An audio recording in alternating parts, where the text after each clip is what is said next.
I knew the moment my sister, Sarah, walked into the kitchen with that sickeningly smug grin that my life was about to be flipped upside down, but even I couldn't predict just how far she and my father were willing to go, or what I would do in response.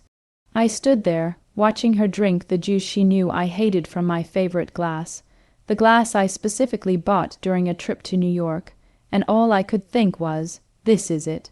This is the moment the rope breaks. My father, bless his traditional pisetal, cost soul, had just finished laying down the law, a law born entirely from Sarah's deceitful tears. I was grounded, completely suspended from my normal life, forbidden from using my computer, playing my instruments, or leaving the house until I gave her a sincere, groveling apology for something she had absolutely started. The audacity was breathtaking. So, was I wrong for standing there, looking my own father in the eye, the man who had always prided himself on fairness, and just saying, all right? Was I wrong for the calculated, chilling decision I made in the following hours? A decision that would not only change the dynamic between Sarah and me forever, but also expose a deep, painful flaw in my father's concept of justice. Tell me honestly if you would have done the same thing. The story, the real, ugly, messy story, begins about a year earlier, the day Sarah moved back home. She's 5 years older than me, already in her late 20s, and had been living the starving artist life in the city, but after a disastrous gallery show and an even more disastrous breakup, she landed back on our doorstep, suitcase in hand and radiating a cloud of entitlement and self-pity. Now, let me be clear, I love my sister. We were close as kids, building forts and whispering secrets under the covers. But adult Sarah was different. She was jealous, intensely competitive, and viewed my relatively stable, successful life. I was in my final year of college, working remotely on a high-paying side gig, and generally keeping my head down as a personal insult. She had always been the golden child, the artistic prodigy, and suddenly I was the one bringing home the bacon, metaphorically speaking, and it drove her insane. Our house, once my sanctuary, became a battlefield of passive aggression. My food would disappear. My clothes would mysteriously shrink in the wash. My charging cables would be borrowed, and returned knotted beyond repair. I tried talking to her. I tried talking to my father, but every complaint I lodged was met with the same paternal dismissal. She's going through a lot, Anon. Be the bigger person. She's your sister. The phrase became the soundtrack to my torment. The incident that finally brought everything to a head wasn't even about something important. It was about my guitar. My acoustic guitar, a beautiful, vintage Martin D28, that I had saved every penny for and treated like a fragile child. I kept it in its hard case climate, controlled, tucked away safely. I had a big audition coming up, a highly competitive spot in a major local ensemble, and I needed to practice. I came home that day, excited to run through the complex finger-picking pieces, only to find the case open, the guitar leaning against her easel, and 3 of the 6 strings snapped clean off. She was sitting there, painting, humming a tune totally nonplussed. I saw red. I didn't shout, though I wanted to shatter every window in the house. I just asked, my voice dangerously low, Sarah, what happened? She didn't even turn around. Oh, that old thing. Yeah, I wanted to try painting it black. It would look so artistic in the studio, but the strings kept getting in the way. Don't worry, they're just strings, right? I'll buy you new ones when I get paid. It wasn't just the strings. It was the sheer contempt for my property, my passion, my years of saving. It was the complete lack of respect. I lost it, but not physically. I launched into the most articulate, savage verbal dismantling of her character, her life choices, and her entitled attitude that I could muster. I pointed out every lie, every manipulative stunt, every single time she had taken advantage of my father's goodwill. I told her she was a parasite sucking the financial and emotional life out of our family because she refused to grow up. It was brutal, and I meant every word. Sarah didn't argue back. She didn't have to.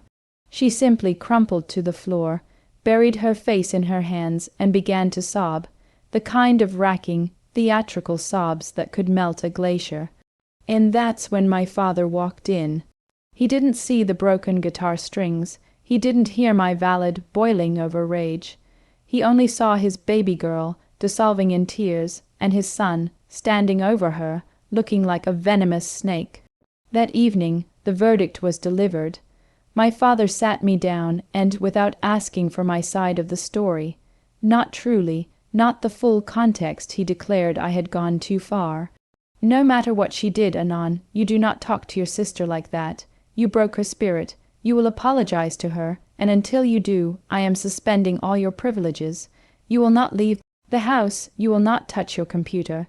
You will not play your instruments. You will apologize, and you will mean it. The irony was a bitter taste in my mouth. He was suspending my life, crippling my ability to work and practice for my audition, all to placate the person who caused the damage in the first place. This wasn't about teaching me a lesson. It was about protecting Sarah's fragile ego and restoring his own sense of household peace, and I realized in that moment that my father was never going to be my advocate against her. The unfairness was total. I looked at him, and I saw a man blinded by tradition and misplaced protective instinct. I knew arguing was useless. It would just lead to a shouting match and solidify my punishment. The calm that settled over me was terrifyingly cold. When he finished his speech, I simply nodded, the words slipping out without any emotion, all right. He looked surprised, probably expecting a fight, but I gave him nothing more. I went up to my room, shut the door, and that's when the planning began. So that's the situation I was in.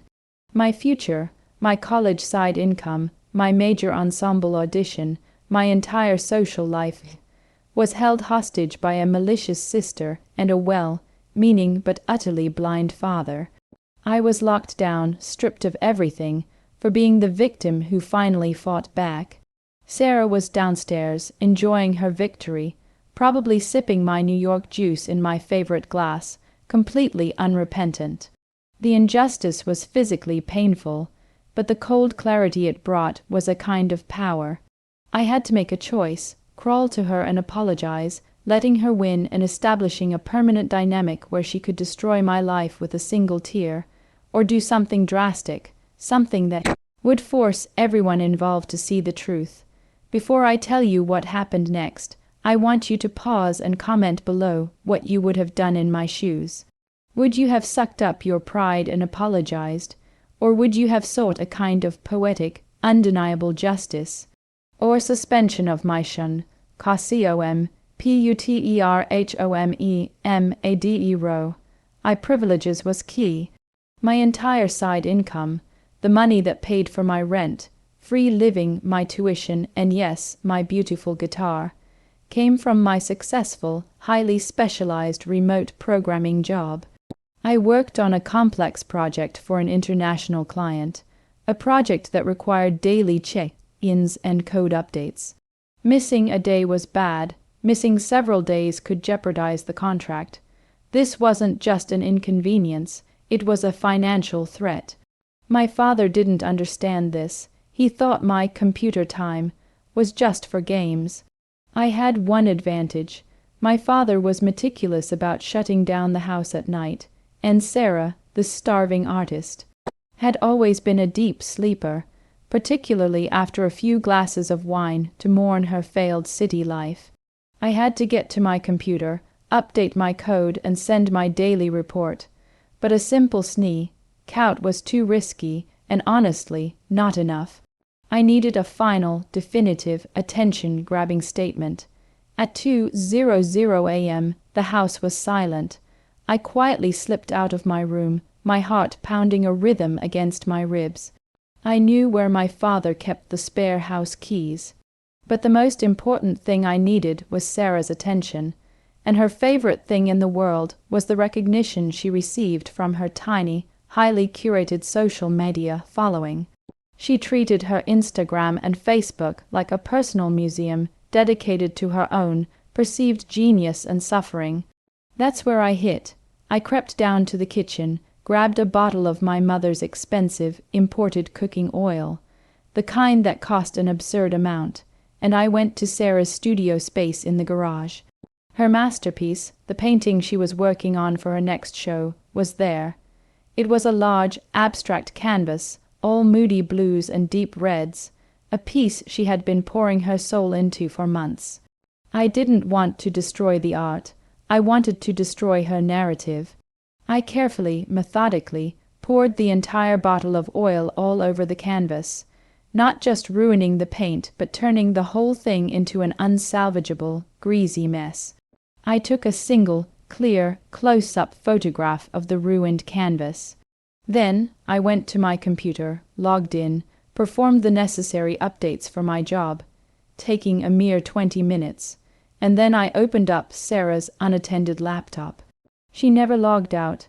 I found the photo I had just taken and posted it to her Instagram feed with a simple, chilling caption. Just a little cleanup. Maybe next time. Respect someone else's work. I logged out, wiped my prints, and went back to bed. The next morning, the explosion was inevitable, but the way it happened was pure, dramatic gold. I was sitting at the breakfast table, eating a bowl of cereal, when Sarah came stumbling down the stairs. She wasn't sobbing this time. She was screaming, not crying, full-throated, furious, inarticulate screaming. The studio, my canvas, he did this, look what he did. She was holding her phone, shaking, the Instagram post front and center. My father rushed in, saw the post, and then Sarah's raw, unfiltered rage, and his face went white. The narrative had shifted. I wasn't the boy who used harsh words. I was the agent of pure, deliberate destruction. He turned to me, his voice trembling with a fury he rarely displayed. "Anon, you are grounded for 3 months. You are paying for that canvas. You are suspended until you apologize." He was repeating the same line, the old playbook, but it didn't work anymore. I stood up, pushed my chair back gently, and looked first at Sarah, whose furious eyes were now wide with surprise at the sheer scale of my father's anger. Then I looked at my father, and I said, calmly, clearly, not a shred of emotion in my voice, "That's fine. Suspend me for 3 months. That's fine." And then I continued, speaking not to him, but to the reality he refused to acknowledge. "But you need to know this, Dad. I was already doing that job for free. I was already working on that audition piece I told you about, the one that would pay for my final year of college. I needed to update the code tonight, or I would lose the client and the contract. I didn't do it. I was a good son. I listened to your suspension. I lost the contract." Sarah's eyes flashed with triumph. My father looked confused, but I cut him off, the final, calculated stroke of my revenge. "But that's okay, because now I'm leaving, today.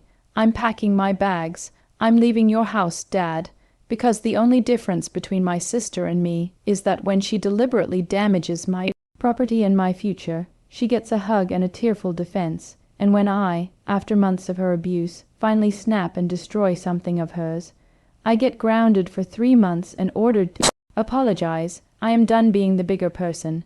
I am done being the sacrifice for your peace. So, suspend me for 3 months or 3 years, it doesn't matter. I'm gone. I'm moving out." The silence in the kitchen was deafening. My father's face crumbled. He hadn't just grounded me, he had driven me out. He hadn't just punished a fit of temper, he had punished loyalty and good behavior. He had chosen Sarah's victimhood over my stability. Sarah, realizing the full, terrifying consequence of her actions, the loss of my financial contribution to the household, the massive disruption to their quiet life, the sheer, undeniable fact that she had caused this, stopped screaming. She looked genuinely terrified. I didn't wait for a response. I walked out of the kitchen, went upstairs, and started packing my things. My father followed me up, his voice now a desperate, pleading whisper, apologizing, backpedaling, lifting the suspension, but it was too late. The damage wasn't just to Sarah's painting or my guitar strings. It was to my trust in his judgment. I had already called my college friend and arranged to move in temporarily. I left that afternoon. The immediate aftermath was messy. My father was beside himself, calling me for days. Sarah, realizing she had pushed too far, came to my new place not to apologize for the guitar, but to beg me to come back for Dad's sake. I held firm. I told her the only person who needed to apologize was her, and until she did, and until my father admitted he had treated us unequally, I was staying away. The real change came 2 weeks later. My father, realizing the depth of my commitment and the unfairness of his position, not only publicly apologized to me, not just for the grounding, but for failing to be an impartial judge for the past year, but he also did something extraordinary. He told Sarah she had 2 months to find her own place and start supporting herself, or she was out. He finally saw that enabling her was destroying his family. Sarah's artistic ambition suddenly got a harsh dose of reality, and she was forced to take a real job. The money I would have used to pay for her canvas, I used it to finally repair and tune my beautiful Martin, which is now sitting right next to me. As for Sarah, she eventually found her own apartment and even offered a genuine, tearful apology for the guitar, admitting she was jealous. We're on speaking terms now, cautiously rebuilding a relationship based on mutual respect, not my sacrifice. I learned that sometimes the only way to get true justice is to take the most drastic, unexpected, and irreversible action, forcing the blind to finally open their eyes. If there's a moral to this incredibly messy, painful, and ultimately freeing chapter of my life, it's this: never let anyone, not even family, make you the perpetual martyr for their comfort. Know your value, and when they try to take it away, you have every right to walk away and protect yourself. Like this video if you were on my side when my father tried to suspend me, and subscribe for more stories like this where I share the moments I had to stand up for myself. Share your final thoughts on this whole mess in the comments section. Tell me if you think I went too far or if my revenge was completely justified. I'll see you all in the next story.